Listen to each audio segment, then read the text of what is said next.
Vale, pues eso. Vamos a hacer la primera masterclass. Aprovecho que estamos, si no todos los que tenemos que estar, y comentamos algunas otras cosas. ¿Vale? Por ahí he oído que alguien se preguntaba que cómo funcionaba, si era gratis y tal, porque cómo es que seguía, cómo nos lo montábamos. ¿Vale? Entonces, voy a intentar explicarlo que no se me da muy bien. Descola empezó como un negocio, para ver si merecía la pena el negocio de hacer programadores y tal. Y llegamos a la conclusión de que no merecía la pena por muchas cosas, sobre todo por una cuestión ética, ¿vale? Porque si al final lo que queríamos era cambiar cómo se hacen las cosas, pues no tiene mucho sentido cambiar cómo se hacen las cosas enfocándolas desde de la misma visión. Entonces decidimos que no. ¿Cómo se financia Escola? Hace 2 años ya o más. Hicimos para Telefónica, para un portal de estos que tienen de educación online, MOOC, que es Mirada X. Hicimos desde Escola diseñamos 2 cursos, uno de iniciación a la programación y otro de programación de aplicaciones móviles. ¿Vale? Entonces, ese curso lo hicimos desde la escuela, participamos varios de los que estábamos entonces involucrados con la escuela y Telefónica nos pagó un dinerico bien. Entonces, con eso financiamos la escuela. Cada vez que hacemos un proyecto de final de run, después de run, solemos hacer un proyecto de cliente.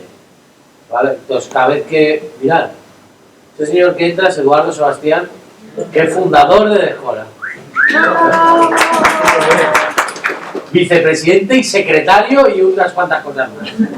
¿Vale? Un gran hombre, un gran hombre. Y algún día os daré alguna charla o algo y desearéis haber nacido. Porque es muy pesado, es verdad. ¿Vale? Bueno, pues eso, conseguimos algo de dinero con eso y es suficiente para que esto funcione.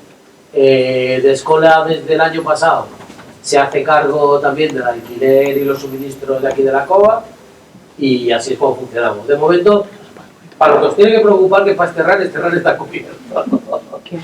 ¿Vale? Tened en cuenta que también los gastos que tiene Escola son mínimos. Es pagar el alquiler y poco más, porque todo el trabajo es voluntario. Por eso queda explicado, ¿no? Vale. Luego, aprovechando que estáis aquí, os voy a soltar un rollo que tiene que ver con esto de que es la metodología Agile, pero que hay que entender, pues así, algunas cositas antes. Pero también tiene mucho que ver con el educarse uno mismo o con el aprender, la enseñanza en general. Lo primero es esta premisa, que es una premisa que tenéis que aceptar, ¿vale? Hacer software es un trabajo de equipo. Es decir, no existe esa figura del programador que se encierra en su casa y se casca en solo un juegazo que luego gana millones. Sí, a veces pasan de esas mierdas, pero ni siquiera es deseable, ¿no? Y hoy por hoy la complejidad que tiene un sistema, por pequeño que sea, requiere que a menos de que sea algo trivial, haya un equipo detrás, con distintas capacidades, distintos niveles, etc. Entonces, es muy importante entender que si es absolutamente necesario que haya un equipo, una de las principales cosas es aprender a trabajar en equipo. ¿Vale? Siempre vas a tener que estar insertado en un grupo de personas. Y eso tiene sus complejidades, pues hay que equilibrar muchas cosas, ¿no? Generalmente, cuando te insertas en un grupo de personas, ahí aparece una cosa que se llama la jerarquía, ¿no? Tienes alguien que es el jefe, o es el jefe de equipo, o el líder técnico, o cosas así. Vale, nosotros, nuestra visión de hacer software y en general del trabajo es que no existan, ¿no? Se basa en la ausencia de jerarquías, entendiendo esa ausencia de jerarquías no como las jerarquías naturales. Es decir, si ahora nos podemos hablar de topografía, pues Luis será la referencia, porque los demás básicamente no tenemos ni puta idea de topografía, ¿no? O si nos podemos hablar de baile de salón, pues este chico es campeón de España, pues nos daría aquí unas lecciones, ¿vale? Y entonces, en segunda jerarquía sería ella, que también sería solo campeona provincial. ¿Vale? Lo que te quiero decir es que no significa, el pensar en la falta de jerarquía no significa, o en lo horizontal, no significa no reconocer que en cualquier grupo humano se genera una serie de jerarquías. El problema es cuando estas jerarquías son no son naturales, son unas jerarquías que están impuestas por alguna, no sé, no lo sabemos, ¿sabes? La sociedad nos ofrece este tipo de mierda para que nosotros las compramos al por mayor, ¿no? Entonces, el no tener jerarquías nos lleva directamente a una de las claves de Agile, que es la autoorganización. Luego vamos a ahondar un poco. La prueba que me pongo muy pesado es que se apague que entre en descanso la mierda. Bueno, esta es una premisa que tenéis que entender. Y entonces, pensar que habilidades tan básicas como saber programar, saber poner letritas, saber comunicar lo que estamos haciendo, es saber trabajar con los demás, y eso significa de verdad prestarle atención a los demás. ¿Sabes? No significa, veréis que todo el trabajo de programación lo haremos en parejas, programando dos personas con un solo ordenador. Eso estresa las relaciones entre nosotros y nos obliga a manejarlas de una manera más natural, ¿de acuerdo? Pero que es muy importante todas esas habilidades de comunicarse, expresar bien tu intención, no antagonizar, no entrar en discusiones porque sí, y sobre todo aprender a pedir ayuda y a reconocer que pues, no tenemos ni idea o que en este momento no nos viene, ¿vale? Y aprender a ceder el control y ese tipo de cosas.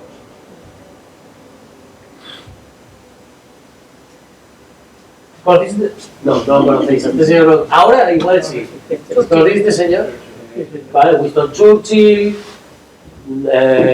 primer ministro británico durante la Segunda Guerra Mundial, un gran estadista y tal, ¿no? Entonces, esta frase de Winston Churchill dice que el éxito consiste en ir de fallo en fallo sin perder el entusiasmo, ¿vale? Nosotros vemos esto, leemos esa frase, que es una frase que puedes estar de acuerdo o no, pero no deja de ser una frase de mierda, ¿vale? Porque básicamente son 14 palabras, que no, igual son más, pero lo he dicho al voleo y como haya acertado, por favor, que alguien lo cuente.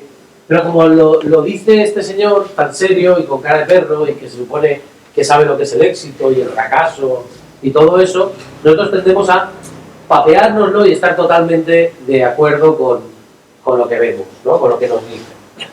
Que es esa magia que tenemos ahora con el Twitter y los azucarillos, ¿no? Que te ponen ahí una frase y todas las frases parece que son che, tío, de verdad, qué maravilla, no son nada, no son ni siquiera un discurso, ¿vale?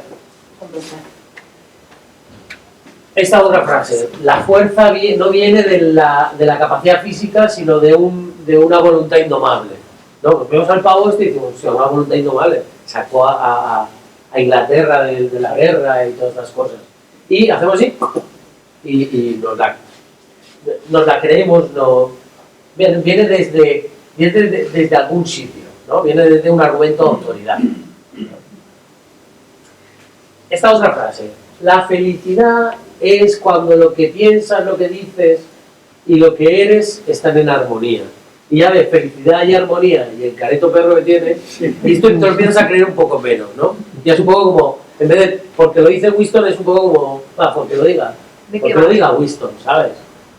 Ya no nos lo queremos tanto, pero en cambio, si ponemos este gesto, vuelve a entrarnos, pero hasta las trancas, ¿no? ¡Pum! Porque Gandhi, lo dice Gandhi, ¿sabes? Que Gandhi de paz y de armonía, pues sabe un huevo, ¿vale? En cambio, fijaos que esta frase en realidad es de Gandhi, no es de... y antes nos la cuela. Todo esto es para que reflexionemos sobre el argumento de autoridad. ¿Y por qué es muy importante? Es muy importante porque por aquí voy a pasar yo, pero van a pasar muchas personas. Pero ahora mismo, Elisa Helen todos los días, Cero nos ayudará, cualquier persona.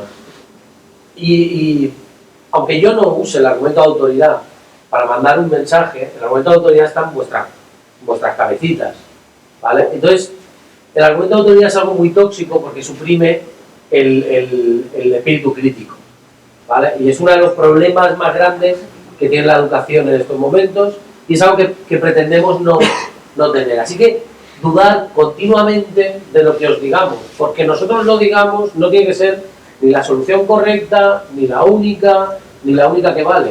Es decir, todo aquello que no seáis capaces de interiorizar con vuestro criterio, desde vuestra experiencia, o si no tenéis la experiencia para hacerlo, ponerlo, guardárselo en una cajita así, te lo guardas en una cajita y esperas a que tu experiencia machee con ese mensaje que te han enviado. Pero no creáis las cosas, no penséis que lo que os dicen es la única forma o la forma correcta. Todo es contextual y va a depender de vuestra experiencia, de luego a qué os enfrentéis y a qué no os enfrentéis. ¿Vale? Pero el argumento de autoridad es una cosa tóxica. Entonces yo siempre, cuando hay una charla, suelto este rollo del argumento de autoridad, aunque solo sea para que seáis conscientes de eso. Porque es que si no, nos meten goles por todos los lados. ¿Vale?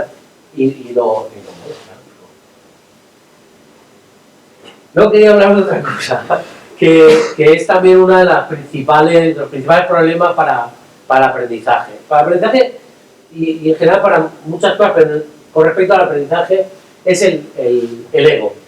¿Vale? O sea, dice el punto rojo es con el rollo ese de usted está aquí, que pone los mapas. ¿No? Da lo mismo donde estés. ¿No? Y da lo mismo si esto es la programación, si esto es el baile de salón o la topografía, me da lo mismo. ¿Vale? Tú estás en un punto de tu carrera profesional como persona, ¿vale? Y habrá gente que tendrá más o menos el mismo nivel o que tú los percibes al mismo nivel, habrá gente que los percibes a un nivel más bajo y habrá gente que los percibes a un nivel más alto, ¿vale? Y eso da lo mismo donde estés donde estés. El problema con el aprendizaje o con el ego y un poco por cómo vivimos ahora, tío, el siglo XXI es una cosa muy rara, es que es un problema para el aprendizaje. ¿Por qué? Porque cuando estamos rodeados de otros egos, de otras personas, si los percibimos a ese mismo nivel, la primera proyección del ego que es tóxica es la competición, ¿vale? Es el competir, es el estar mirando hasta dónde llega el otro y midiéndome sobre hasta dónde llega el otro, dónde no llega, si soy lo bastante rápido, lo bastante, ¿vale? Esto es un problema para el aprendizaje muy grande. Una de las cosas que hacemos en la escuela es que cada uno lleva su nivel, su ritmo de aprendizaje y intentamos que no se vea como una carrera, ¿vale? Porque si tú estás enfocado en competir, en hacer una carrera, en ser mejor que otros, tienes varios problemas. Uno es que a lo máximo que vas a llegar es a ser mejor que otros, ¿vale? Es decir, y luego que entras en una competición que no te enfoca en tu aprendizaje, ¿no? Es esa carrera de ratas que os diré un secreto, y es que una carrera de ratas la ganas y sigues siendo una rata, ¿sabes? Eres la rata ganadora, pero es una rata igual. Entonces no conviene mucho entrar en ese tipo de dinámicas.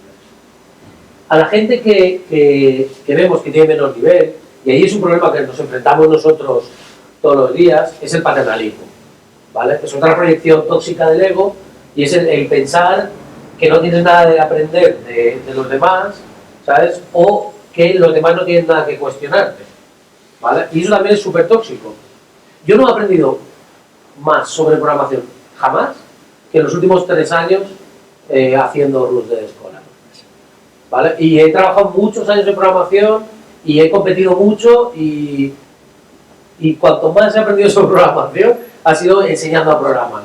Y eso es conforme he podido desprenderme de esa toxicidad del paternalismo, de ese, mira muchacho, pues se hace así, ¿sabes? Esto es, y tampoco vosotros tenéis que consentirlo, pero también tenéis que entenderlo, ¿de acuerdo? Entender las debilidades de los demás también es algo bastante interesante. Y sobre todo no alimentar ese paternalismo, ¿eh? Por eso ese mensaje que os damos desde el primer día de primero busca en el puto Google, luego pregúntale al que tienes al lado, luego si eso ya molestas a la gente, o había un paso intermedio. No, había todavía otro. Sí. Bueno, la daily, exacto. ¿No? Si no lo dices en la daily, y luego si no, luego ya molestas a alguien. No es tan estricto, pero lo que quiere decir es no buscar siempre la respuesta en los demás, sino intentar encontrarla nosotros y sobre todo no alimentar ese paternalismo, esa especie de solucionismo de mierda, porque nosotros también queremos que vosotros progreséis. Entonces podemos caer en algo muy tonto y es generaros un falso progreso. Pon esto aquí y verás, ¡pam! Y funciona. Y tú tienes una sensación de que estás progresando, pero en realidad no estás progresando, ¿vale? Y encima, como tú lo aceptas directamente y no me lo cuestionas, yo no tengo la necesidad de volverte a explicar. Cada vez, no sé, algunos habréis llegado a las cosas, cada vez que alguien llega al ejercicio del proxy en las coas y me pregunta, yo me tengo que sentar, mirar el puto ejercicio y decir, a ver, ¿esto cómo era? Y creo que cada vez respondo cosas diferentes, ¿vale? Pero me veo obligado a explicar eso que ya es una abstracción compleja, aplicarlo de la mejor manera. Hay un tipo, Richard Feynman, que es un científico y un divulgador, y lo que decía era, no sabes una cosa si no es capaz de explicársela a otro, ¿vale? Y esto es así. Entonces, y por último, la otra proyección del ego es la admiración, ¿sabes? El rollo de, es una proyección del ego para no tener que competir, ¿no? Se siente en esa, pero cuando ya hay mucha diferencia de nivel, lo que tiende a decir es, no, todo eso, a partir de ahí, todos son cracks, ¿vale? Y eso tiene muchísimos problemas. Si alguna vez, que lo sepáis, cuando a mí alguien me llama crack, me da una gana de hacerle crack, pero en la cabeza, que no es normal, ¿vale? Porque me parece es una estupidez. Primero, que me pone en la misma bolsa que un montón de cracks, que probablemente yo considero que son poco menos que monos evolucionados, ¿sabes? ¿Por qué? Porque tendemos a ver toda esa parte de arriba como en plano, todos son cracks. Hay grandes diferencias, ¿sabes? No es lo mismo que B, santo patrón de la escuela, que ya sabéis quién es, luego lo explicaré, que Robert C. Martin, que también es una referencia, que ha escrito un montón de libros, pero no deja de ser, comparado con Beck, pues eso, ligas menores, ¿vale? Entonces, este problema de la admiración y de los cracks es algo que hay que... Desde ahí funciona mucho el argumento de autoridad. Leemos un libro que ha escrito no sé quién, leemos un artículo, y en un artículo, a pocas habilidades que tengas de escritura, es una tautología, ¿sabes? Tú lo has hecho para que encaje, pones las premisas, las vas dando por válidas, haces tu magia y al final todo encaja como un puzzle cósmico. Tú te lo crees si no aplicas el sentido crítico. Si además el artículo viene de un señor que te han dicho que es la puta bomba, pues aún te lo tragas más, ¿no? Entonces, enfocamos mucho en eso, en esos tres problemas para el aprendizaje, porque si superáis esos problemas de aprendizaje, superáis un montón de problemas, ¿vale? Luego, y ya metiéndonos un poco en de qué va el mundo de este lado, la metodología Agile y donde sale, ¿conocéis el cuento del traje nuevo del emperador? Sí. ¿No? Pues eso. ¿Lo conocéis todos? No. Vamos a decirlo. ¿Qué no? ¿Es un cuento? No. Vale, pues es una fábula, es un emperador que es mega poderoso, tal, no sé qué, y de repente llegan unos pavos que le dicen, no, nosotros es que somos unos sastres magníficos y tenemos esta tela que la han tejido en tierras de más allá, con lo más exquisito, etcétera, y que solo la puede ver la gente que es pura de corazón y noble de sentimientos y está a un nivel muy elevado. Evidentemente el emperador no ve la tela, pero dice, qué bonita es, ¿vale? Entonces les encarga un traje, entonces ese traje nuevo del emperador, y cuando termina el traje, pues el emperador sale a hacer la cabalgata por el reino y va absolutamente desnudo porque no existe la tela esa ni nada por el estilo. Y nadie le dice nada, excepto un niño que le señala así y le dice, el tío que va desnudo, tápate, desgraciado, ¿vale? Este mundo de Agile empieza y se entiende desde esa posición, desde la posición de renunciar a las fantasías de control, ¿vale? Renunciar a los planes sobre el futuro, renunciar a pensar que podemos adivinar el futuro.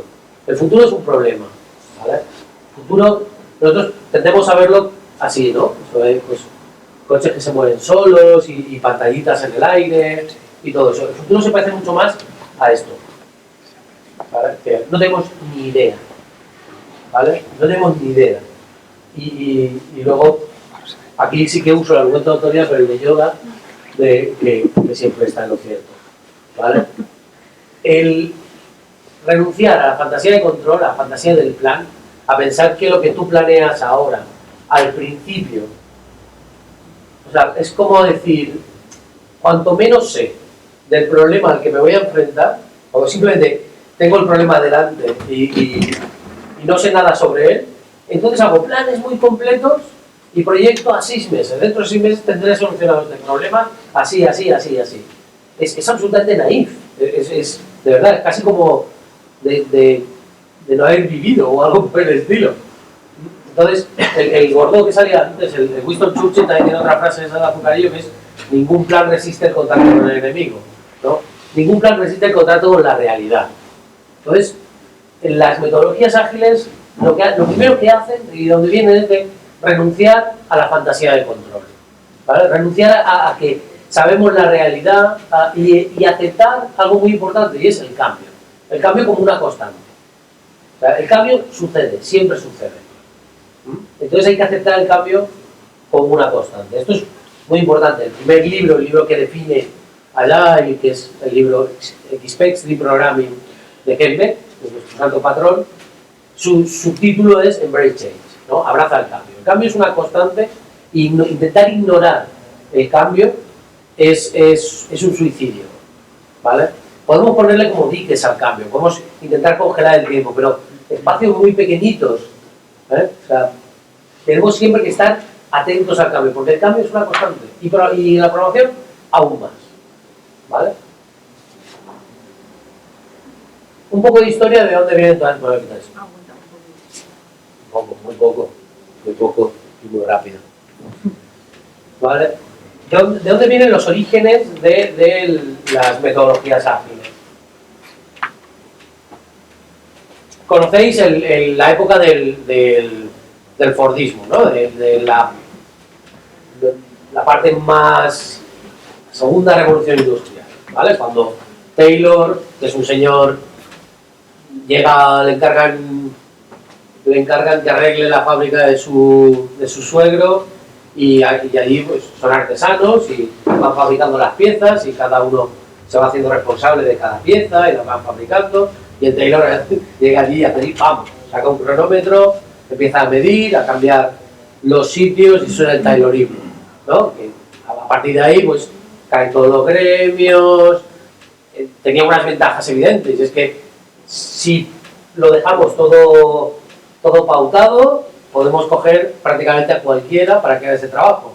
No necesita tener experiencia, podemos pagarle mucho menos, y así es la segunda revolución industrial. Se basa básicamente en que el trabajo de las personas es una pieza intercambiable, ¿vale? Pues saco tiempos modernos y toda esa mierda.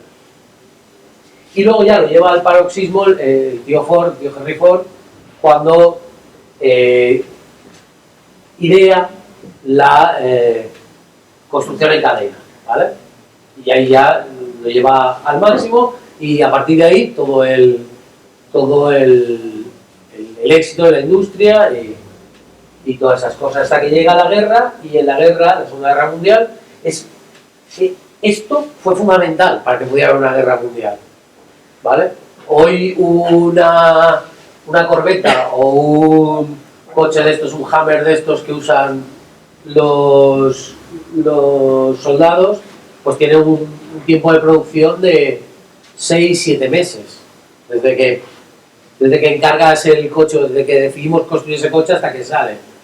Pensar que una guerra eso no es ni razonable. En una guerra empezaron a salir jeeps a cholón de las fábricas, y la guerra fue en gran medida posible porque teníamos esa capacidad industrial, sobre todo la Segunda Guerra Mundial.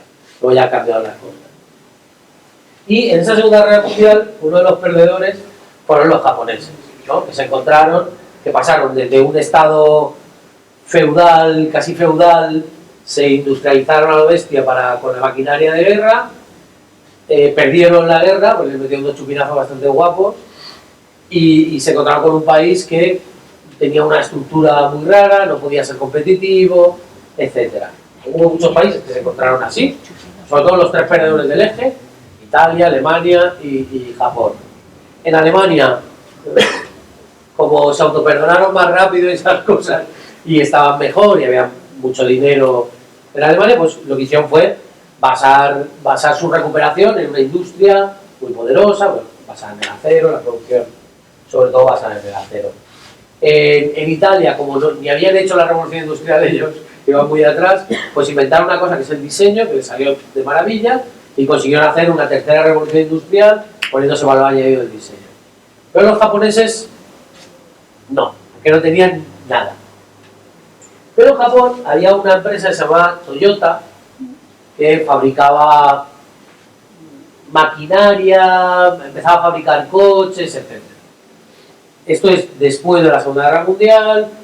Japón en principio es casi como una colonia americana, había mucha influencia de los Estados Unidos y mucha influencia de la guerra. Y durante la guerra salió una disciplina nueva que era la analítica de sistemas, ¿vale?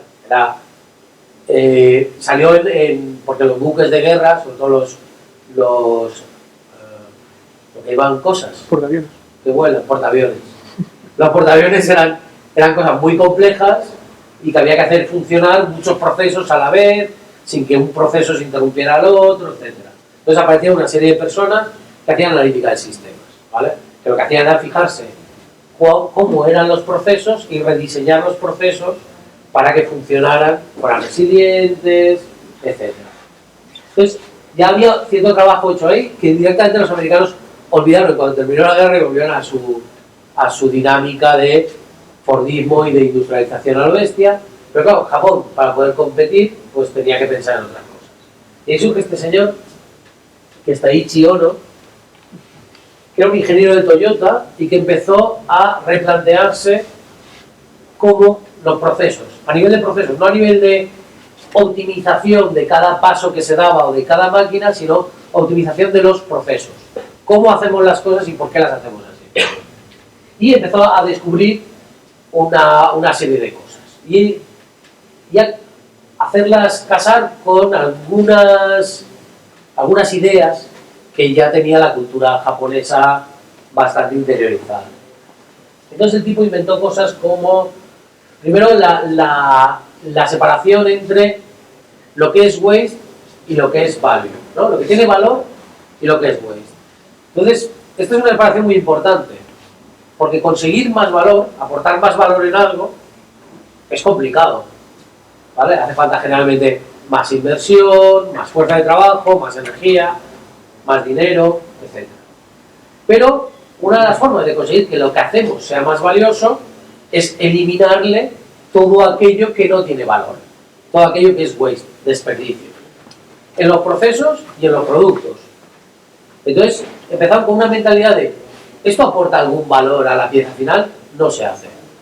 Esto se está haciendo así toda la vida, pero ¿aporta algún valor? ¿Qué le podemos quitar a las cosas para que sigan siendo lo mismo? Y con esa mentalidad define una serie de mudas, de waste, de formas de definir el desperdicio y de cómo ir atacándolo, ¿vale? Pero esa es la primera gran aportación que hace Taichi Ono al mundo. Es esa diferencia muy fuerte entre valor y lo que no tiene valor, lo que es desperdicio, waste, ¿vale? Básicamente no se mueve un lápiz si no tenemos claro que la acción que vamos a tener tiene un valor concreto. No hay valor especulativo, empieza a quitar todo este tipo de cosas. Cosas que especulamos que tienen valor, que serán apreciadas por los clientes y que hasta que no demostremos que los clientes lo aprecian, no hagamos nada por poner eso, y lo que los clientes aprecien, vamos a hacerlo y vamos a hacerlo aún mejor, ¿no? Este tipo de cosas.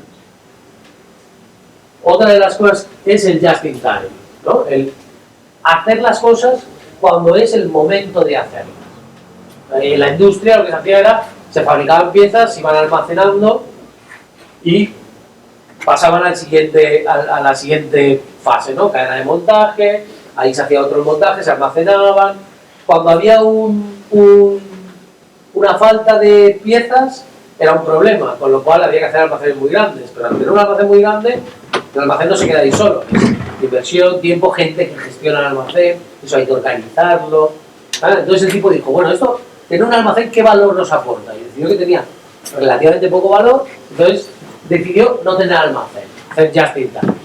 Es decir, bueno, vale, igual podemos producir menos, alguna vez se nos quedará parada la línea, pero lo que hacemos es just in time. ¿Por qué? Porque sabemos que tiene valor. Si de repente tenemos que hacer una pieza nueva o sustituir una pieza, la sustituimos y todo lo que construyamos a partir de ese momento tendrá esa nueva cualidad, ¿vale? Muy importante. Hacía cosas como, si aparecía un defecto en la línea de fabricación, todos los operarios tenían una cuerda de la que tiraban y toda la línea de fabricación se paraba, porque decidió que no podía tolerarse un defecto, no se puede construir sobre el defecto. Son cosas que os irán sonando y las iréis viendo proyectadas en cómo hacemos el software, ¿vale? Si tenemos algo que no está funcionando, no hacemos más software, nos dedicamos solo a arreglar lo que no está funcionando. No nos esperamos al final para arreglar todas las cosas que no funcionen, ¿vale? O sea, todas estas cosas y una proyección en cómo vamos a construir el software aquí. Otra palabra muy importante, otro concepto muy importante es el de Kaizen. Kaizen significa mejora continua, ¿vale? ¿Cómo consigue que pasar de Toyota, una empresa muy pequeña en un país que acaba de salir de una guerra, a comprar a finales del siglo, a principios de los 2000, comprar a General Motors, a tumbar al mercado americano y ser la principal compañía de automoción del mundo? A base de mejora continua. Lo que hacen es que, bueno, yo puedo jugar a que me sé todos los procesos y que soy muy listo y observándolos, voy tocando aquí y allá, ¿sabes? Como si fuera una especie de Dios que va ajustando los settings de la empresa, o lo que podemos hacer es entrar en una mentalidad de Kaizen, que llaman ellos, que es mejora continua. Y es, cada uno de nosotros tiene que plantearse qué está fallando, por qué está fallando y cómo solucionarlo. Y todos tenemos voz en cómo funciona esto, ¿vale? De esa manera lo que consigue es hacer las cosas cada vez mejor. Pero mejor siempre, porque lo que pasa es que los contextos van cambiando. De repente hay una falta de acero en el mercado y las soluciones que ahora nos valían ya no nos valen. De repente hay un cambio en los sistemas de producción o una nueva máquina. La idea de estar mejorando continuamente no quiere decir que mejoremos hasta llegar a un final en el que somos perfectos, porque los contextos siguen cambiando. Entonces, solo tener una visión de mejora continua es la que te permite estar adaptado continuamente a los nuevos contextos, ¿vale? Esta idea es fundamental y la veréis cómo trabajamos en iteraciones, cada X iteraciones nos planteamos qué estamos haciendo bien, qué estamos haciendo mal, por qué lo estamos haciendo bien, por qué lo estamos haciendo mal, qué podemos hacer para hacerlo de otra manera, y vamos experimentando cosas hasta mejorar la forma en la que hacemos el software. Y otra aportación muy básica es el Kanban. Kanban es una herramienta, es lo que estáis usando ya. Este panel con 3 columnas de to do, do it, done, ¿vale? Este es el Kanban más básico. Kanban solo significa tarjeta, básicamente en japonés, sí, tarjeta con no sé qué.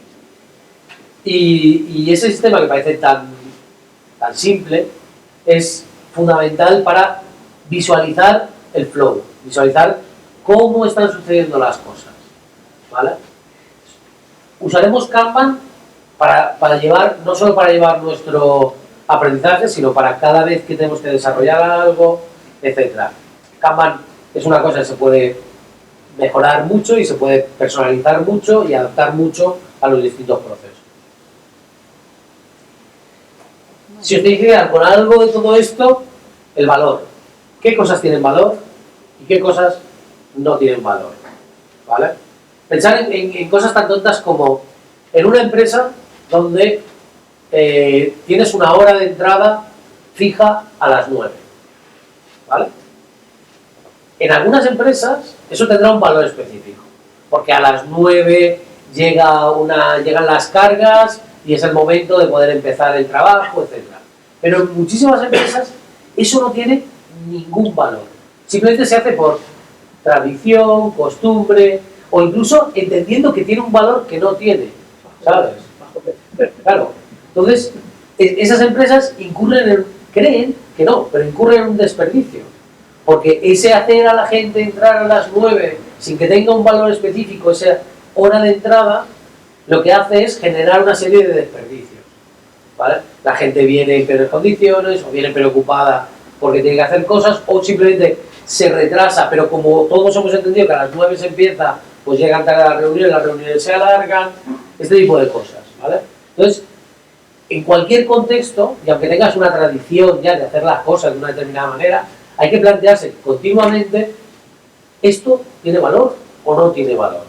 ¿Vale? Eso es fundamental. Lo mismo en el aprendizaje, es decir, vosotros estáis ahora haciendo, os ponemos una tarjetita. Si no tenéis claro el valor que os aporta eso, la mayoría de vosotros, hoy, esta semana, todos los días, sois putos drones. No lo seáis.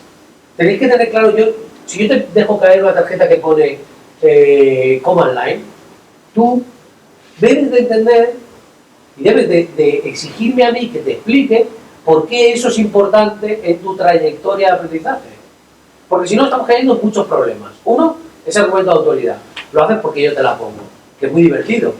Claro, a mí me da ganas de poner burradas ahí para ver cómo ¿sabes? Solo por divertirme, no hacer los gilipolletes. ¿Vale? Entonces, tenéis que tener claro eso que os aporta. ¿Cuál es el valor específico que tiene el hacer esos ejercicios? ¿Para qué? Para machearlo sobre vuestras intenciones, lo que vosotros queréis aprender, y poder meterle más chispa o menos chispa. Es decir, no hay una evaluación. Tú vas a profundizar en cada una de las tarjetas en la medida en la que crees que es oportuno. Nosotros, sabiendo cuáles son tus intenciones, te diremos hasta dónde llegar o hasta dónde no llegar. Pero no todos tenéis que hacer lo mismo y de la misma manera. No todos tenéis que llegar al mismo nivel de profundidad. Depende de hacia dónde quieras llegar. Es cierto que ahora no disponéis de un criterio. Pero como no disponéis de un criterio, tenéis la responsabilidad, vosotros, no nosotros, ¿vale?, de ir construyendo ese criterio. ¿Por qué esto es importante para mí? Tenéis que tener ese tipo de respuestas. ¿Por qué esto tiene valor para mí? ¿Vale? Porque si no, no hacemos un aprendizaje consciente, y es el whole point de la escuela. Es para lo que está, para hacer un aprendizaje consciente. ¿Pero por qué? Porque el trabajo también tiene que ser un trabajo consciente. Si no, no podemos hacer un trabajo de calidad. Si hacemos el trabajo de una manera como, yo hago las cosas así, me llega aquí, lo hago así, pum, lo vamos. Ese trabajo carecerá de calidad. Tendrá calidad en un determinado momento, pero en cuanto cambie un contexto, perderá su calidad. ¿Vale? Y eso es lo que no queremos. Entonces tenemos que ser siempre aware, conscientes. Mira, ahora hay se ve por ahí mucho mensaje de todo este rollo de mindfulness y awareness y todo eso, pues de esto va. ¿Sabes? Estamos donde estamos haciendo lo que estamos haciendo y enfocados en lo que estamos haciendo. ¿Por qué? Porque nos aseguramos que lo que estamos haciendo tiene valor. ¿Vale? Fundamental. Fundamental cuando ese tiempo lo está pagando alguien, por ejemplo. Es una cuestión también de responsabilidad. Bueno, vamos a pasar a la industria del software, ¿vale? Hemos visto que en la industria normal, en la industria de manufactura, hay una tendencia, se cambian cosas, hay un gran campeón que es Toyota, pero hay muchas otras empresas que van cambiando. Lean Manufacturing es algo que ya se hace en muchas empresas, se está intentando llevar hasta la arquitectura, etcétera, ¿vale? Y ahí hay un camino y está bien. Pero ¿qué pasa con el software? El software, cuando empezó, ¿vale? Un ordenador era algo que habían pocos, no había mucho acceso a ellos, no había mucho tiempo, eran lentos, hacían las cosas lentas, ¿vale? Y entonces la visión que se tenía era, además, en cuanto a la didáctica, la gente que tenía que manejar esos ordenadores y hacer cosas, venían, al principio no, al principio venían de muchos campos diferentes, porque era una disciplina nueva, pero en algún momento formalizaron, empezaron a haber más ordenadores, a necesitarse más software, más gente que manejara esos ordenadores, y había que generarlos de alguna manera, ¿vale? Entonces dijimos, rápidamente vamos a generarlos a través de la escuela, como se generan obreros industriales, ¿vale? Entonces, ¿en qué escuela? La universidad, porque es un trabajo especializado, etc. Entonces se cogieron, porque en aquel momento procedía y no teníamos otra manera de verlo, se cogieron las didácticas de las ingenierías, ¿vale? Parecía razonable. O sea, que hay mucha electrónica. Antes estábamos mucho más cerca de la electrónica, estábamos pegados a la electrónica, estábamos pegados a las matemáticas. el tipo de lenguajes de programación que usábamos era de ceros y unos, era de puertas lógicas, de comparar, de lógica booleana, ¿vale? Era muy cerca de la máquina, entonces tenía sentido. Pero esto fue evolucionando, cada vez habían más ordenadores, más baratos, más necesidad de software, más gente haciendo software, ¿vale? Y a la hora de empezar a prototipar esos procesos, pues cogimos la misma visión que la ingeniería. Fases muy claras. Análisis primero, porque tenemos poco acceso a las máquinas, etc. Entonces primero hacemos un análisis para ver cuál es el problema y sus dimensiones, etc. Luego lo pasamos a una fase de diseño, que ahí ni siquiera todavía estaban aplicando software, ya era un poco como, vale, ya hemos visto el análisis, hemos hecho una arquitectura y ahora cada aspecto hacemos un diseño, ¿no? Esto va a funcionar así, esto va a funcionar así. Una vez está hecho ese diseño, se pasaba a construcción, ¿no? Y entonces había gente que picaba ahí, traducía ese diseño a un montón de instrucciones. Y después pasábamos a una fase de pruebas, ¿vale? Cuando llegamos a la fase de pruebas, si había algún problema, volvíamos a la fase de análisis, después otra vez al diseño, después, claro, imaginaos, esto es lo que se llama waterfall, ¿no? Software en cascada.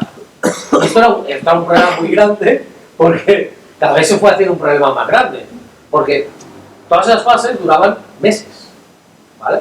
Entonces, tenías una fase de 3 meses, luego otra fase de otros 3 meses, otra fase de otros 3 meses y vuelta a empezar. Pero, ¿sabéis qué pasa?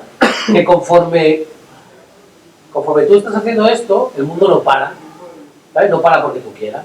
La tecnología va a toda velocidad, salen herramientas nuevas, se duplica el número de teras que puede manejar o de información que puede manejar una máquina, con lo cual algunas soluciones que hacíamos desde el análisis luego no tenían, dejaban de tener sentido. Ya no es que hubiera errores, es que ese análisis era contextual a un momento y ese momento no se paraba, ¿vale? Esto que lo habíamos cogido de las ingenierías, en las ingenierías funciona porque las leyes de la física son súper amables y no cambian, no vienen cambiando así cada sábado, ¿vale? Entonces sí que es razonable entender, ¿sabes? Medir el problema, sacar todos los datos, entenderlo, hacer un análisis y luego proyectar ese análisis en un diseño y después hacer una construcción con una serie de procesos constructivos claros y de calidad y luego hacer la prueba de calidad. Y tiene sentido, ¿vale? Porque hay mucho menos defecto, ¿no? Porque el cambio no existe, o no hay un gran cambio. Va a haber cambios en cosas, sobre todo en el dinero que tienes para hacer una obra y cosas de estas, pero poco más. El caso es que la industria usaba este modelo, ¿no? de hacer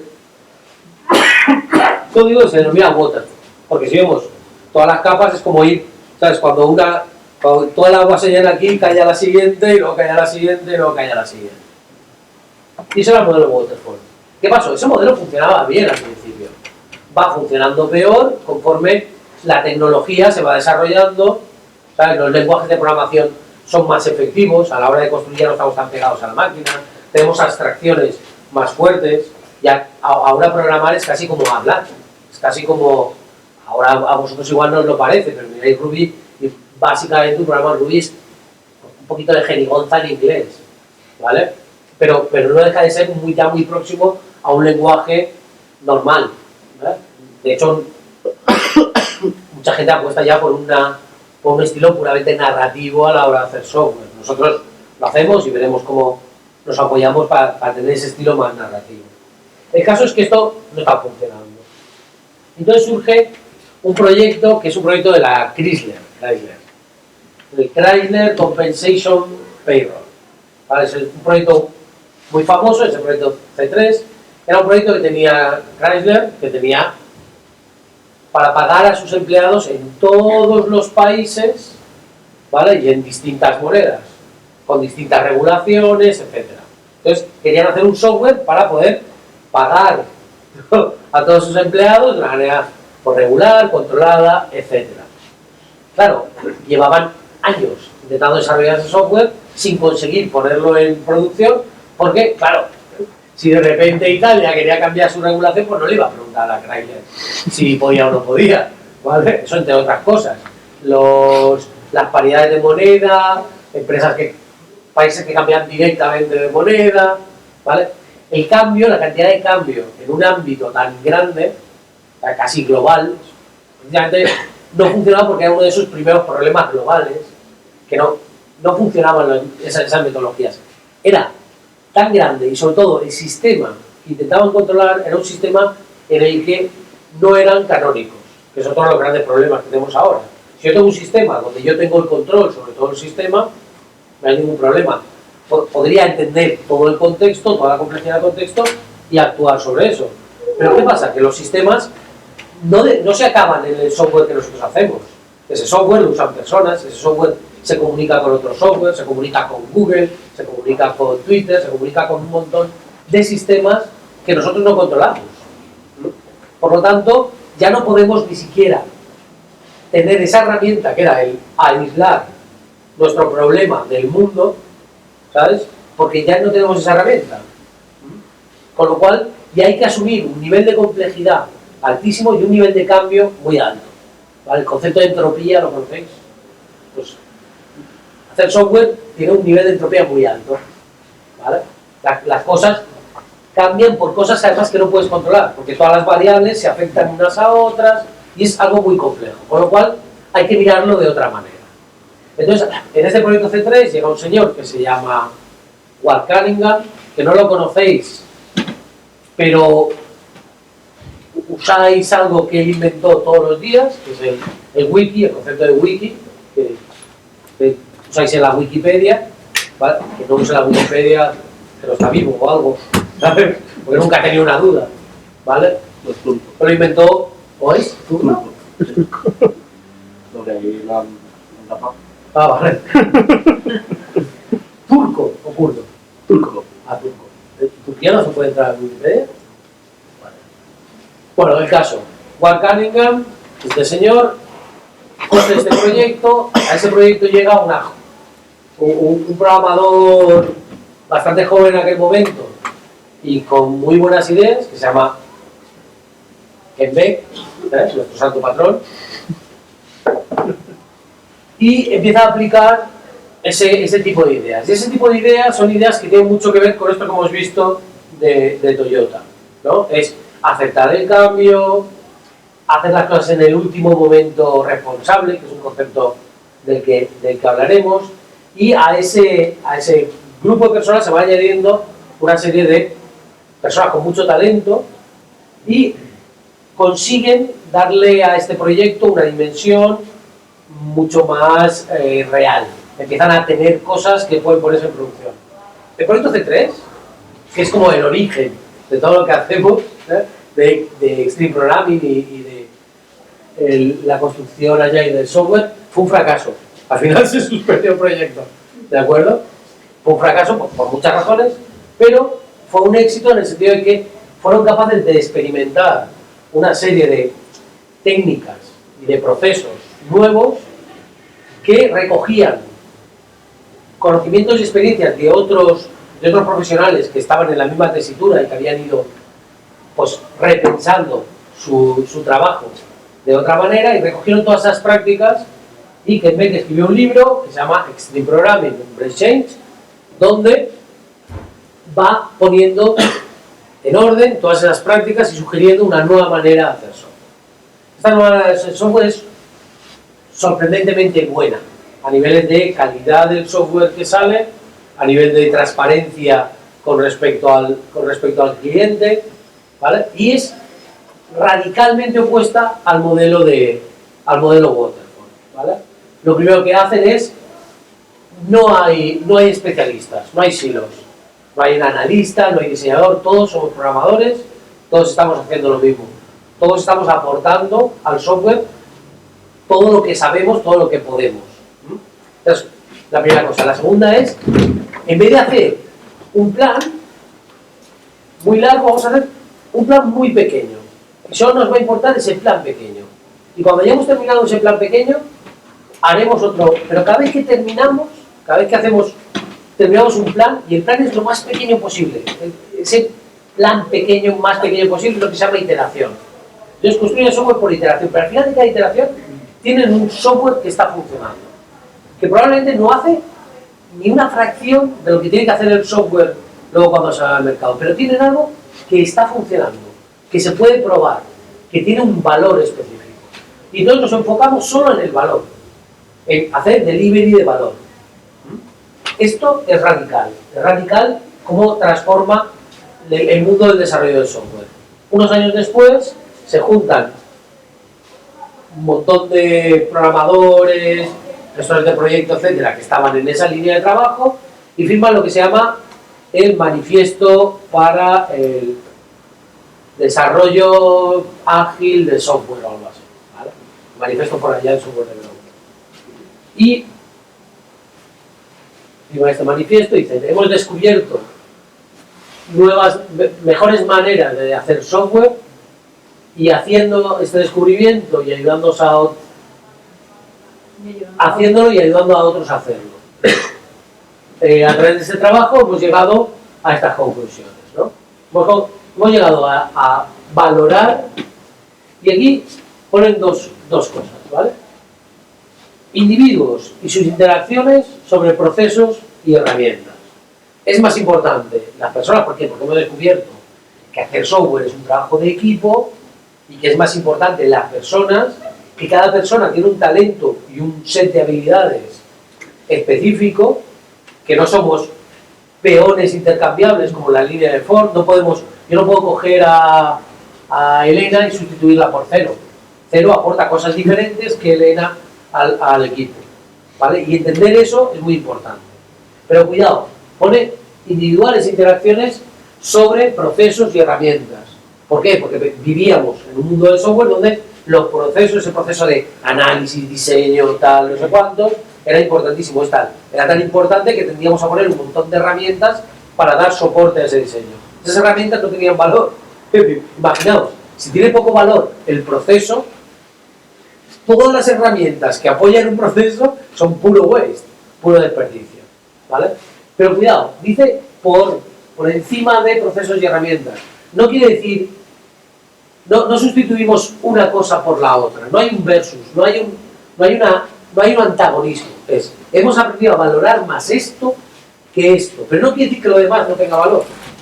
Quiere decir que tendrá valor en tanto en cuanto lo tenga realmente, ¿eh?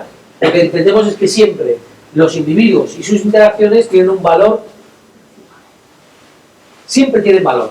Tiene un valor que no es cuestionable para esta movida que hacemos de hacer software. Luego dice, software funcionando por encima de planes, ¿vale? Por encima de planificación o de documentación, ¿vale? Cuidado. Una cosa que se confundía mucho y que es algo que dices, ¿cómo puede ser así? Es confundir algo que nunca haríamos, que es confundir un plano de un edificio con un edificio. Pues en software cometíamos ese error. Queríamos que el plano del software, que la documentación del software, que ese diseño era el software. No, el software es el software que funciona. Tener un diseño precioso, pero que no funciona, porque no lo hemos construido bien, no sirve para nada. ¿Eh? Entonces, valoramos el software funcionando. Y porque valoramos el software funcionando, por eso después de cada iteración queremos tener software funcionando. ¿Vale? No cachitos de cosas terminadas, sino software funcionando. La colaboración con el cliente sobre la negociación de los contratos. Claro, esto era un problema. Como hacíamos este tipo de planes tan duros y tan grandes, claro, el factor, no olvidemos que es una actividad económica. El factor económico estaba ligado a la planificación. Cuando una planificación se iba de varas, ¿sabes? Cuando salían defectos en el software al final y había que empezar un nuevo ciclo, eso significaba que nuestros costes hacían ¡boom! Se iban por las nubes, ¿vale? ¿Qué pasaba? Eso nos llevaba a que se firmaban contratos súper espartanos con los clientes, de hecho, de rollo de si no funciona aquí, pues entonces hay estos sobrecostes, o me tienes que entregar aquí, y había pero cuidado, digo había, y esto sigue siendo realidad en nuestra industria, ¿eh? En España, en Holanda y en Estados Unidos. Es Sí, esto está cambiando y está cambiando muy poco a poco. ¿Qué pasaba? Que hay toda una capa de profesionales, de personas que están haciendo management, ¿vale? Están controlando la relación con el cliente, que las personas funcionen, ¿sabes? Están haciendo este tipo de magia, costando mucho dinero, generando mucha infelicidad, mucho mal rollo, ¿vale? Y son puro waste, son desperdicios, no están aportando valor, ¿vale? Y esta es una parte muy importante. Y la otra es responder al cambio en vez de seguir un plan. Mira, una de las metáforas que se usa mucho para explicar esto es, imaginaos que yo tengo que ir a Madrid, ¿vale? Madrid está a 450 kilómetros, a 475. Y yo tengo un cohete, ¿sabes? Y le pongo gasolina para 475 kilómetros, pillo el cohete y digo, a ver, ¿para dónde está Madrid? Para allá. Y lo apunto, ¿no? Apunto para Madrid, enciendo la mecha y zumbo el cohete. ¿Vale? Si por medio resulta que hay una torre, pues se dará contra la torre o la reventará, me da lo mismo. Pero sobre todo, si me equivoco, nada, un grado, una fracción, en mi plan, ¿no? En lo que yo he pensado, el cohete en vez de aparecer en Madrid aparece en Cuenca, ¿vale? Entonces, en el desarrollo Agile, la perspectiva es otra. Tengo un coche, voy a ir a Madrid. Madrid está más o menos por allí. Voy a andar 50 kilómetros y luego voy a preguntar por dónde se va a Madrid, ¿vale? Porque puede ser que a mitad camino, que era algo que con el cohete no teníamos, que a mitad camino me llame alguien y me diga que no hay que ir a Madrid, que hay que ir a Coslada, ¿sabes? Y yo vuelvo a ir hacia Coslada y luego a mitad camino me dicen, no, que hay que ir a Cuenca. Yo me habré asegurado, si siempre, cada paso que doy pasos pequeños, y me aseguro que cada paso pequeño lleva hacia mi destino, pase lo que pase, al final lo que voy a hacer es tener la mejor gestión de los recursos posibles, ¿vale? Porque yo, en ese momento y en ese contexto, con lo que yo sé, en ese momento he tomado la mejor decisión. Y no he cogido esa decisión y la he proyectado en el tiempo a lo loco, sino que simplemente he hecho ese movimiento, luego he reconsiderado, vuelvo a estar atento a mi contexto, a leer de nuevo mi entorno y tomo una nueva decisión. Si siempre tomas la decisión adecuada, acabas en el sitio adecuado, ¿vale? Esta es una lógica muy tonta, muy sencilla, pero que funciona muy bien, sorprendentemente bien, sobre todo en entornos que soportan tanto cambio como es el de la construcción de software. Algunas de los principios de desarrollo de software que van, porque esto es un manifiesto y 12 principios, una serie de valores y unos principios. Los valores son coraje, por ejemplo, porque hay que tener coraje entendido no como no, entendido como hay que tener valor, uno, para aceptar lo que no sabes, dos, para reconocerle al cliente que te has equivocado. Te vas a equivocar muchas veces, porque eso es un problema. Entonces, que si estuviéramos haciendo puentes, pues igual sí que sería un problema, ¿sabes? Pero es que estamos haciendo software que no está hecho en piedra. Nos vamos a equivocar muchas veces. Y no podemos jugar a que no se note, para que el cliente no tenga miedo y este tipo de cosas, ¿vale? Coraje muy importante, transparencia. ¿Por qué? Porque la transparencia lo que hace es comunicación pasiva. Si tú puedes ver todo lo que hago, yo no necesito explicarte lo que estoy haciendo, ¿vale? Si tú ves perfectamente quién se está dedicando a qué, tú no tienes ningún pánico de ¿qué estará pasando? ¿Vale? Entonces, la transparencia es muy importante, pero también el coraje. Porque yo hay veces que hay días que no soy productivo. Y si soy transparente, se verá que hay días que no soy productivo. Y tendré que dar una explicación de por qué no soy productivo. Y una explicación razonable, que tan razonable como que soy humano, ¿eh? Que no hay que ir mucho más lejos. O sea, ya no es individuales y sus interacciones sobre otras cosas. Eso se trata. Uno dice que nuestra mayor prioridad es satisfacer al cliente mediante la entrega temprana y continua de software con valor. Esto que es, así una línea está muy bien, pero ese rollo de satisfacer al cliente, la palabra satisfacer, mira, satisfacer quiere decir cumplir unas expectativas. Pero para cumplir unas expectativas, tú no puedes cumplir unas expectativas si no las conoces. Entonces, en todas las relaciones, o sea, de todo tipo, tú necesitas saber cuáles son las expectativas del otro y tenerlas claras, haberlas entendido, porque si no, no eres capaz de satisfacerlas. Me cuesta mucho cojar esto. Lo satisfarás, ¿verdad? Sí. Satisfacerás. Lo satisfacerás. Eso suena muy raro. Ya, pero eso es así. Bueno, da igual. ¿Vale? Por casualidad. O porque has hecho mucho más de lo que tendrías que hacer. ¿Qué es ese mucho más? Waste, desperdicio. ¿Vale? Entonces, es muy importante para poder satisfacer al cliente, y porque nos importa mucho satisfacer al cliente. Cuando hablamos de satisfacer al cliente no quiere decir ir al cliente a todo lo que nos pida el cliente y lo que quiera el cliente. No es ese rollo del cliente siempre te da razón. Es, quiero satisfacer al cliente, con lo cual, si no tienes claro lo que quieres, yo no muevo ni un lápiz. Porque no puedo tener éxito. Porque mi éxito es satisfacer al cliente con el mínimo trabajo, con la mínima energía puesta. Y además, para asegurarnos de que lo estamos satisfaciendo, hacemos entregas tempranas y continuas. O sea, regularmente vamos entregándole software terminado para que él pueda ver si esto me satisface.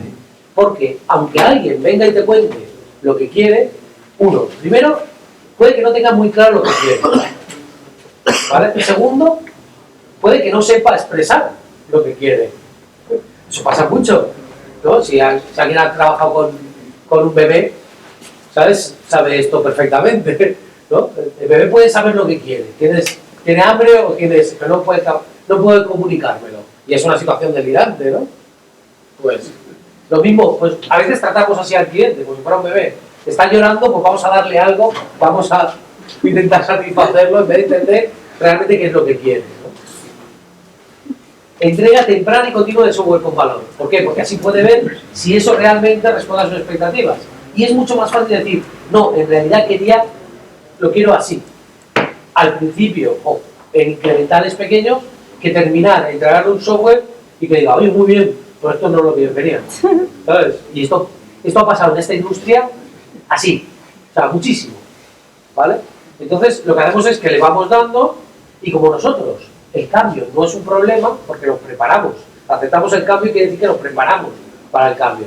La forma de programar nuestros procesos están hechos para que puedan cambiar las cosas. Y cuando un cliente viene y me dice, no, este botón que me has puesto aquí lo quiero aquí, eso no es un problema, no es, ya viene el cliente con los cambios a fastidiar. No, es de maravilla. Esto quiere decir que tiene las expectativas claras y quiere decir que tú puedes tener éxito satisfaciendo las expectativas. Es lo mejor. Cuidado, esto muchos clientes ni siquiera lo entienden. Hay muchos clientes con los que no puedes trabajar de una manera agile porque no lo entienden. No entienden que ellos tienen que estar encima del trabajo, tienen que estar mirándolo, tienen que estar dando feedback. No lo entienden. Prefieren decir, ¿esto cuánto cuesta? Tanto, ¡pum! Ya volveré. Y luego ponerte los problemas al final, cuando tienes construido una catedral, ¿sabes? Empezar a ponerte los problemas. Cuando ya es mucho más difícil cambiar cosas. Entregamos software funcional frecuentemente, entre 2 semanas y 2 meses. Nosotros, aquí en la escuela, lo hacemos cada semana. Nuestro ciclo es de 1 semana. ¿Vale? Cuando las empresas, las mejores de este país, tienen un ciclo que están haciendo allá, tienen un ciclo de 2 semanas. En la escuela nosotros aprenderemos a hacerlo en un ciclo de 1 semana. ¿Vale? Quiero decir, que vamos a aprender la manera más extrema de hacer software. ¿Vale? Si somos capaces de hacerlo en 1 semana, no tendría que ser un problema hacerlo en 2. ¿De acuerdo? ¿Por qué? Porque dice, con preferencia el periodo de tiempo más corto posible. Bueno, pues el más corto posible, el que nosotros entendemos que es una cadencia natural y que hace sostenible el ritmo de programación, es 1 semana. ¿Vale? Cada semana me quiero ir a casa sabiendo que yo tengo un software que funciona, he hecho la entrega de valor y estoy tranquilo. A intervalos regulares, el equipo reflexiona sobre cómo ser más efectivo para a continuación ajustar y perfeccionar su comportamiento en consecuencia. No sé si lo he hecho bien porque lo estoy diciendo en memoria. Eso que os he hablado de Kaizen, ¿vale? Es nosotros, lo veréis, tenemos una ceremonia que se llama retrospectiva. cada 2 semanas. 3. 28 días. Vamos a dar una cadencia lunar. ¿Vale? Cada luna nueva. Sí. Sí, eso es una novedad este año. Cada luna nueva, ¿vale? Vamos a hacer una retrospectiva. La haremos del curso y la haremos también cuando estemos haciendo un software. En esta retrospectiva lo que hacemos es, nos sentamos tranquilamente, durante un rato hablamos de qué cosas han ido bien, qué cosas han ido mal y hacemos introspección para averiguar por qué las cosas que hemos hecho bien están bien hechas, porque muchas veces las cosas que salen bien no quiere decir que estén bien hechas. Hay cosas que salen bien, pero aún así tienen un montón de desperdicio en ese proceso. Entonces queremos las cosas que salen bien, nos fijamos mucho en ellas, porque lo que queremos es desprenderlas del desperdicio, porque así tienen aún mucho más valor, ¿vale? Y las cosas que salen mal, muchas veces no salen mal porque estén mal hechas. Salen mal porque han salido mal por el contexto, ¿vale? Por otras circunstancias. Entonces, el que separemos en qué cosas han salido bien y qué cosas han salido mal no es una búsqueda de responsabilidades, sino es hacer introspección para entender dónde está la falta de valor, quitar todo ese desperdicio para hacer nuestro proceso mucho más agile, ¿no? Esto de agile viene de esto, ¿no? De no tener mucho peso conceptual, porque yo del otro sí, ¿vale? Y poder manejarse de una manera agile, responder a los cambios rápidamente. Y esta es la que más me gusta del mundo, porque yo soy muy vago, que es la simplicidad o el arte de maximizar la cantidad de trabajo no realizado es esencial. ¿De acuerdo? O sea, trabajar lo menos posible, pero no quiere decir trabajar lo menos posible, rollo soy Bartolo, sino decir, trabajar lo menos posible porque lo que hago todo tiene valor. Y eso hace que no tenga que estar trabajando todo el día. El último proyecto que hizo la escuela, ¿vale? El de asesora, se hizo. ¿Cuántos meses tuvimos? ¿Cuántas semanas? 4 meses, 5 personas. El tamaño y el tiempo es el mismo que tendría cualquier empresa de desarrollo en este país para ese volumen, ¿vale? Los 3 meses, 5 personas. El mismo. Ellos trabajaron solo 4 horas al día. Pero eran 4 horas donde estaban enfocados y donde todo tenía valor. Y solo necesitaban trabajar 4 horas para hacer eso. Esto es a lo que vamos, ¿no? Como nosotros queremos trabajar. Queremos trabajar enfocados, haciendo solo lo que tiene valor, haciéndolo de una manera sostenible, sin estrés, sin prisas, sin malos rollos, sino simplemente teniendo esa tranquilidad de que estoy trabajando, tengo valor, ese valor es reconocido por el cliente porque se lo puedo enseñar y es valor real, no es valor especulativo, y eso hace que yo tenga una sensación de ir avanzando. Si alguno de vosotros ha empezado las coacs, ¿no? ¿Ninguno ha empezado las coacs? O a programar entes, programar es una cosa que es muy adictiva porque tiene un ciclo de recompensa muy corto. ¿Sabes? Tú tienes un pequeño problema, pones una solución, todo funciona, ciclo de recompensa, como si fuera borratica. Se parece mucho a la masturbación. Entonces es muy, ¿sabes? Engancha mucho por esto. Cuando empiezas ya a funcionar un poquito, a hacer las cosas, te engancha un montón por eso, porque es un ciclo de recompensa constante y eso hace que sea muy llevadero, que sea una actividad que te gusta hacer, que no te da pereza ponerte a hacer, ¿vale? Claro, si tú imagínate una actividad donde a los 3 meses entonces puedes medir si tienes resultado o no tienes resultado, al mes y medio estás desesperado. O sea, cada hora es como 10. ¿Eh? Pues así como vive la mayoría de la gente en este mundo. Nosotros tenemos un privilegio muy grande, ¿vale? Y es que la programación es otra cosa, ha roto el mercado laboral, podemos poner nuestras reglas, trabajar como nosotros queremos, ¿vale? Y ese es el sitio a donde queremos que vosotros lleguéis, ¿vale? A poder decidir hacer un trabajo de una manera honesta, razonable, sin estrés y que te permita vivir, ¿eh? Y que además te divierta y estés aprendiendo constantemente.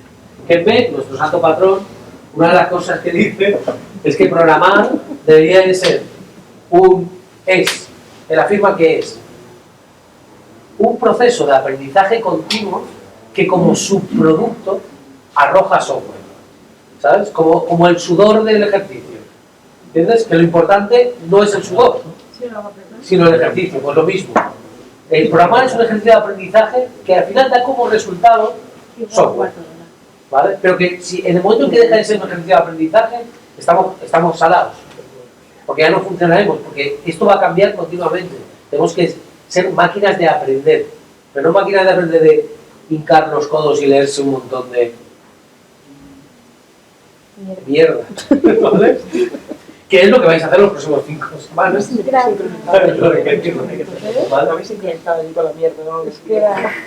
Vale, entonces, las cosas fundamentales por las que se define la construcción añadida del software. Una es construcción iterativa e incremental. Iterativa porque tenemos ciclos cortos de construcción que acaban con un producto que se puede probar, que se puede ver, que se puede demostrar ese valor. Incremental porque sobre ese producto vamos haciendo incrementos de valor que se van apilando uno encima de otro hasta que tenemos el producto acabado. El producto no se acaba nunca en el software, por ejemplo, ¿sabes? Tú puedes seguir, o sea, el producto nunca se acaba. Yo nunca he visto un producto acabado. He visto un producto en un determinado momento, pero nunca un producto acabado. Otra cosa que lo define es la mejora continua, ¿vale? Veréis cómo tenemos muchísimos espacios de introspección, ¿vale? Tanto en la práctica diaria cuando estamos programando, programamos 25 minutos, paramos 5, 25 minutos, paramos 5. ¿Por qué hacemos esto? Uno, para poder mear. Otra, porque como programamos en pareja, nos aseguramos de que tenemos toda la atención. Y más de 25 minutos atento y enfocado en algo, no vas a nadie resiste. Además, nos aseguramos, como estás trabajando con una pareja, pues no te puedes poner a mirar tu mail o tu Twitter. Pero hay cosas que son importantes. Tu teléfono, tu mail, tu Twitter, tus cosas. Sabiendo que en 25 minutos vas a tener 5 minutos para poder hacer eso, pues está muy bien. Pero aparte de eso, las mejores son las soluciones a tus problemas, casi siempre, ¿dónde aparecen? En el descanso del pomodoro. O sea, en ese descanso de 5 minutos, cuando te alejas de la máquina, cuando te vas a tomar un poco el aire, es cuando aparecen las soluciones. ¿Vale? ¿Por qué? Porque es un momento en el que no estás en la acción y haces introspección. Pues espacios de introspección hay en el proceso ya, hay un montón. Cada vez que termina una iteración, cada 28 días hacemos la retro, ¿de acuerdo? Porque de lo que va esto es de entender lo que estamos haciendo, de entender la naturaleza de qué es esto de hacer software. No aprender código, no aprender unas recetas de diseño o de tal, sino entender lo que estamos haciendo, cuáles son sus reglas, cuáles son las cosas importantes en esto. Una vez lo vas aprendiendo, todo lo demás es una cuestión de práctica, de ir aprendiendo conocimientos, adquiriéndolos de un sitio y de otro. Mejora continua.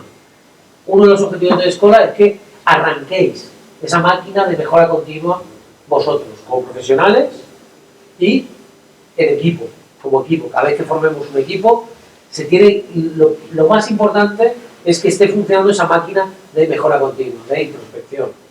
¿Vale? Compromiso. Compromiso entendido como algo que es simétrico siempre. ¿Vale? Yo solo me puedo comprometer, es lo que os hablaba antes del cliente, si tengo claro cuál es el marco de ese compromiso. Y es más, si ese marco no es razonable, aunque yo ponga mi compromiso, si yo le pido ahora, tu nombre era Marta, si yo a Marta le pido que haga tal ejercicio, y Marta se compromete, yo le digo, muy importante que estoy terminado el viernes, tal, y Marta se compromete, y yo sé que Marta no puede asumir ese compromiso, porque no puede asumirlo, porque yo sé que el número de horas, aunque ella tenga la voluntad y le hago consciente, mira que esto significa trabajar 12 horas los próximos 5 semanas, y ella dice, no, y no importa, porque hay mucho dinero en juego y quiero hacerlo. Ese compromiso no lo puede asumir, y yo no lo puedo aceptar. ¿Por qué? Porque mañana cae la gota fría y nos quedamos sin luz, y ese compromiso es inasumible. Entonces, muy importante entender el compromiso como algo que somos capaces de asumir. El compromiso no tienes que asumirlo porque otro espera que tú lo asumas. Porque entonces te estás metiendo en un jardinaco y la vas a cagar. Y vas a decepcionar al otro. Y te vas a decepcionar tú. Entonces, por eso mismo, nosotros no os pedimos ningún compromiso más allá de razonable. Venir aquí 4 horas, poner vuestro mejor kung fu en lo que estáis haciendo, intentar aprender, etc. Pero no os pedimos un compromiso de velocidad de aprendizaje, de nada por el estilo, porque no tiene sentido. ¿Vale? Entonces, entendemos siempre el compromiso como algo razonable y como algo simétrico. Si yo le pido a alguien un compromiso, hay un compromiso en el espejo, ¿de acuerdo? Que es tan importante como el otro. Sí, esa reciprocidad, muy importante. Es decir, por ejemplo, cuando yo cojo un cliente, ahí me viene un cliente para pedirme un trabajo. Primero, si yo no tengo claro qué espera el cliente, me lo cojo. Pero luego, cuando yo me comprometo, espero un compromiso de mi cliente que va más allá de pagarme unas determinadas fechas, que también. ¿Vale? Es más, yo lo compruebo antes, le pido un 40% por adelantado. Pero el compromiso es, tú vas a estar pendiente de este proceso, tú vas a estar disponible para mis dudas, tú vas a estar disponible para venir y mirar y aquilatar el valor de lo que estoy haciendo. Si no existe ese compromiso, si el compromiso no es recíproco, es un compromiso diabólico. Yo estoy en una situación en la que no puedo controlar. ¿Cómo voy a comprometer en algo que no puedo controlar? Es ridículo. ¿Vale? Soy un niño. No, vamos, dejamos de ser niños. Transparencia. Fundamental. Quita muchísimos problemas. ¿Vale? La transparencia es... hay una frase en inglés que dice la luz del día es un potente antiséptico. Pues es verdad. Es decir, cuando hay transparencia, no nos hacemos trampas a nosotros mismos. Somos auténticos, que se dice, ¿no? Todo el mundo nos ve, no hay ningún problema. Es decir, aceptamos lo que somos, aceptamos que cometemos errores, aceptamos que... Pero no jugamos, ¿sabes?, a la falta de transparencia. La falta de transparencia al final es una mentira, ¿sabes? Creemos que es una mentira más razonable porque no mentimos, porque no decimos sí, yo he hecho esto. Simplemente hacemos las cosas en la oscuridad, ¿vale? Pero hacer las cosas en la oscuridad sigue siendo una mentira. Y sobre todo es una mentira que nos contamos a nosotros mismos. Entonces, transparencia. Veréis que todo lo que pasa en este espacio es transparente. Nadie se va a una sala a reunirse para hablar de sus cosas, de sus clientes, ni nada por el estilo. Cuando Elena y yo nos pongamos a mirar los tableros y ver el progreso de cada uno, pues estaremos ahí sentados haciéndolo, ¿vale? Vuestros tableros, que son vuestros procesos, son visibles para todo el equipo. Todos los tableros son visibles para todo el equipo. Si os vais en el team de escuela, os vais a Accounts, ahí tenéis las cuentas de Google, Twitter, YouTube, etcétera. Transparencia. Transparencia, entendiendo el compromiso también, ¿vale? Entendiendo que no nos tenemos que defender de los que son como nosotros, no nos tenemos que defender de nadie. Hay que ser transparente. Esto es muy importante, ¿vale? Porque si no, caeremos en engaños muy tontos. Autoorganización.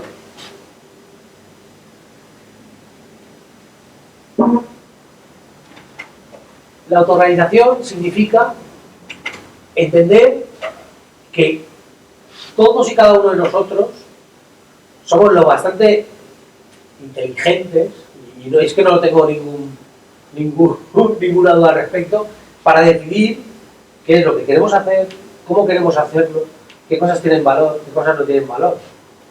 ¿Vale? Que estamos dotados de una herramienta magnífica que es la comunicación para compartir esos insights y autoorganizarnos. ¿Vale? Que no aceptamos que haya alguien que nos diga cómo organizarnos. Obviamente, hay una propuesta de organización. Pero es una propuesta de organización. Que por supuesto, mientras entendemos esa propuesta de organización, ¿vale?, estamos haciendo un acto de fe. Pero por eso tenemos estos espacios de retro para que dejen de ser un acto de fe, para que todos estemos confortables con cómo lo estamos haciendo.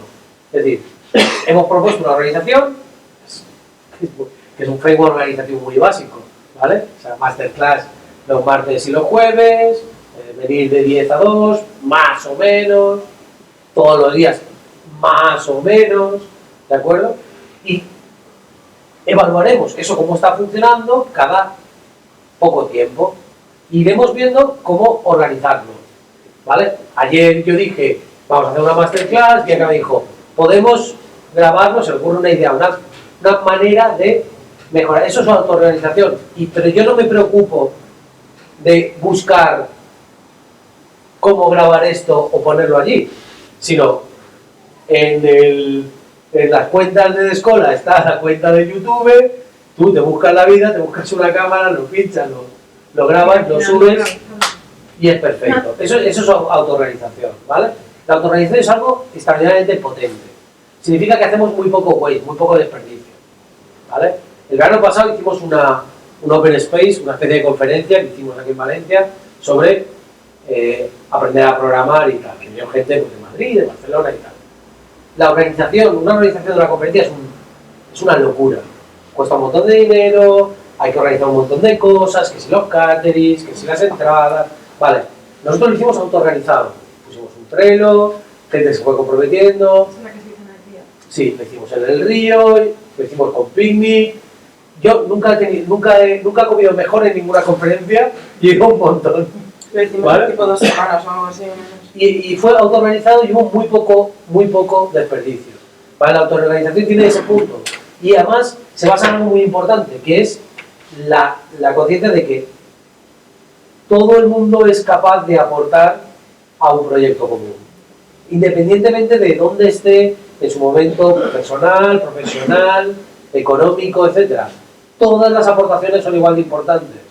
¿Vale? Si entre todos tenemos que recorrer un camino o no sé, conseguir esta cantidad, porque es más importante el que pone esta cantidad que el que pone esta. Si al final todas esas cantidades son necesarias para llegar aquí. ¿Vale? Y esto, saberlo, es muy importante. ¿Vale? Porque es el principio más importante, la autoorganización. El asumir la responsabilidad sobre tu organización. Y luego usamos una serie de herramientas. ¿Vale? Herramientas como el Trello, que ya hemos visto para hacer el Kanban. Luego conoceréis Kanban Flow, que es donde hacemos el Kanban más técnico, menos de organizativo. Y luego usaremos una propuesta de metodologías Agile. Las metodologías Agile han salido muchas propuestas organizativas. ¿Vale? Nosotros usamos en Descola una que está basada en Scrum.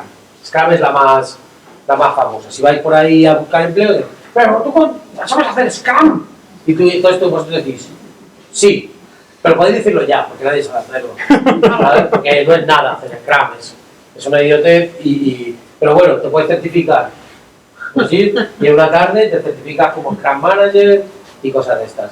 Scrum es una metodología que tiene cosas muy interesantes, pero que se ha ido desvirtuando, pues, como todas estas cosas que se ponen de moda y tal. Básicamente el Scrum Framework es tenemos un Product Backlog, que es las cosas que tenemos que hacer, que está organizado por valor, para asegurarnos de que primero hacemos las cosas que tienen más valor. Me parece razonable, ¿no? Empieza el ciclo con una planificación de un sprint. Para empezar en Scrum le llaman a la iteración, le llaman sprint, que ya es una palabra de mierda, porque claro, porque el rollo de cuántos sprints puedes hacer seguidos, ¿sabes? No, es una palabra de mierda. Pero claro, esto ya está capturado por la industria convencional, que le está intentando llevar a su sesgo, y con éxito porque consiguen que no funcione. Es así de sencillo, ¿vale? Pero entonces lo que se hace es hacer un planning, se coge las partes de valor, las cosas de lo que tenemos que hacer que tienen más valor, que sería el backlog del sprint, y se hace una iteración, ¿vale? Esa iteración, ese sprint, todos los días se hace el daily scrum, que llaman, ¿vale? Que es el daily, que ya lo iréis conociendo. Entonces simplemente se responde a una serie de preguntas, una ceremonia muy cortita. Y cuando termina eso, se hace una review del sprint, para ver cómo ha acabado. ¿Eh? Y eso viene en un incremento, y así una y otra y otra vez. Ese es el framework de Scrum. Nosotros en Descola usamos una versión, no diría ni mejor, ni simplificada ni optimizada, ¿vale? Usamos una versión de Scrum que no sabemos contar, ¿de acuerdo? que sabemos contar, que nosotros la hemos usado en los contextos a los que nos hemos ido enfrentando, le hemos encontrado valor, la hemos ido depurando, le hemos ido quitando cosas, le hemos ido añadiendo otras, y esa es la versión de Scrum que os vamos a enseñar, cómo nosotros construimos software. ¿Vale? Lo más importante es que ese planning, nosotros no lo llamamos planning, ni hacemos un planning. Nosotros hacemos una cosa que se llama sincro, ¿vale? Que lo que hacemos es una ceremonia donde nos reunimos todos los involucrados en el proyecto, clientes, usuarios, programadores, y sincronizamos. Mira, esto es lo que tenemos, mira, esto es lo que queremos, nos sincronizamos para estar en el mismo sitio. Y eso es una ceremonia que termina cada iteración. Nuestras iteraciones son de una semana. ¿Vale? Hacemos el daily. El daily es una ceremonia que consiste, es muy básica, simplemente digo, ¿qué hice ayer? ¿Qué es lo que voy a hacer hoy? ¿Qué problemas encontré ayer? Y si tengo algún bloqueo para hacer lo que quiero, lo que quiero hacer hoy. ¿Vale? Esto nos da a todos la oportunidad de involucrarnos en el aprendizaje, en el trabajo de los demás. ¿Vale? Eso es un ejercicio, sobre todo, de transparencia. Todos sabemos dónde está cada uno y entonces tenemos la posibilidad de ayudarnos.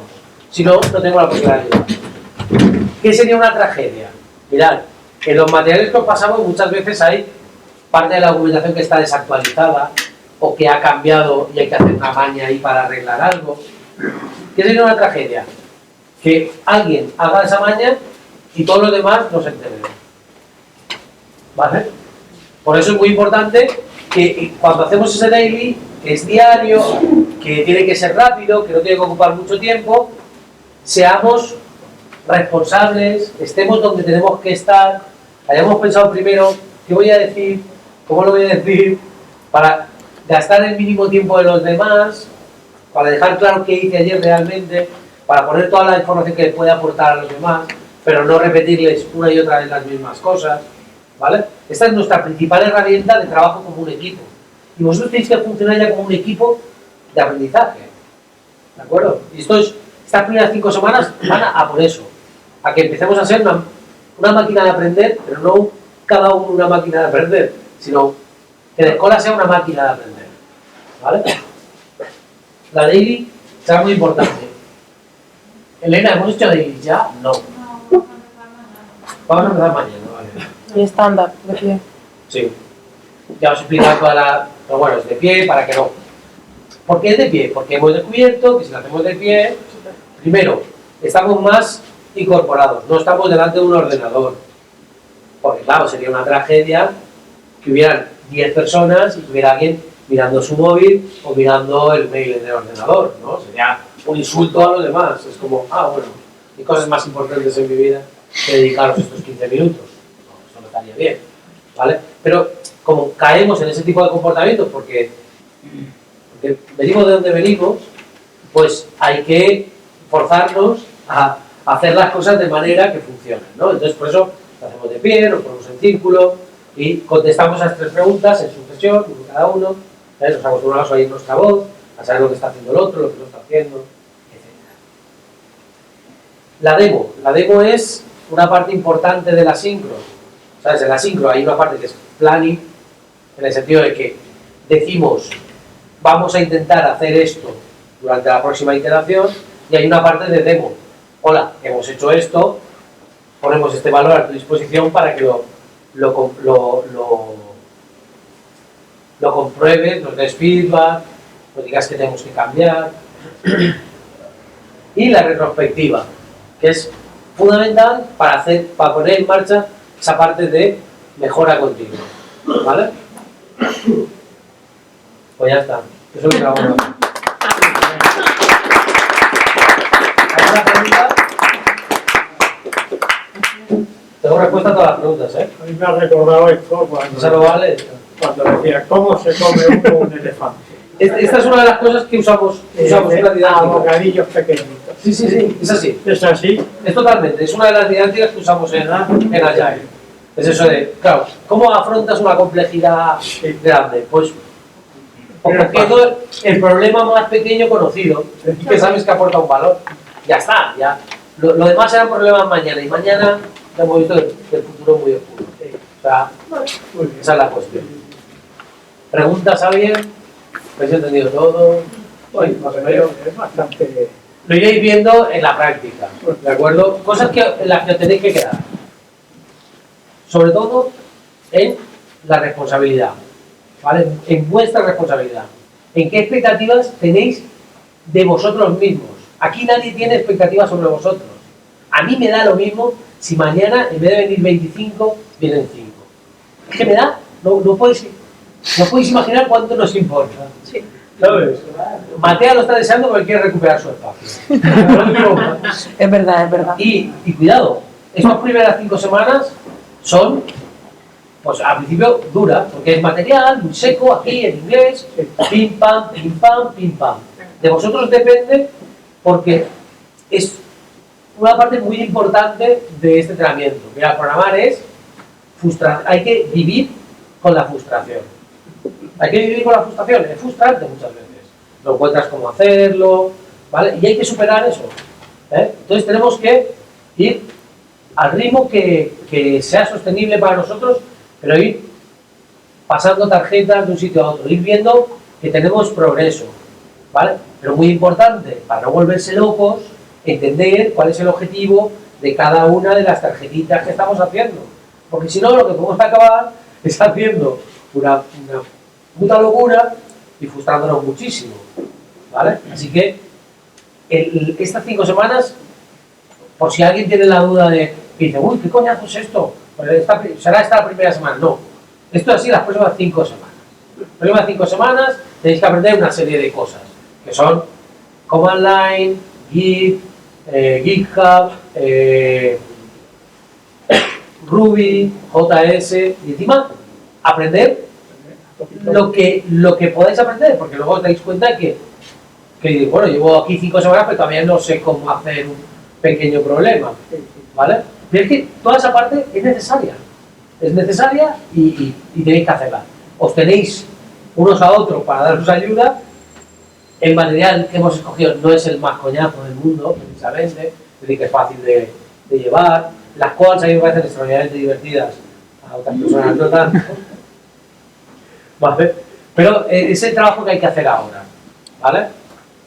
Os lo digo porque no os falle la moral. Desde el cariño, ¿no?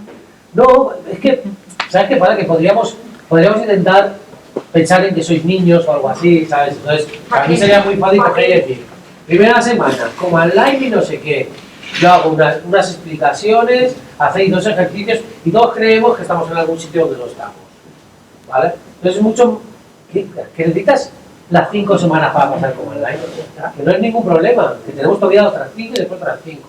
Y luego no se cierra la cueva y la escuela se va a ningún sitio. Es decir, no hay ninguna prisa, ¿de acuerdo? Lo que sí que hay es progreso. Lo que tenéis que buscar es vuestro progreso y visualizar ese progreso, ¿vale? Y luego entender cómo estáis aprendiendo y cómo no. ¿De acuerdo?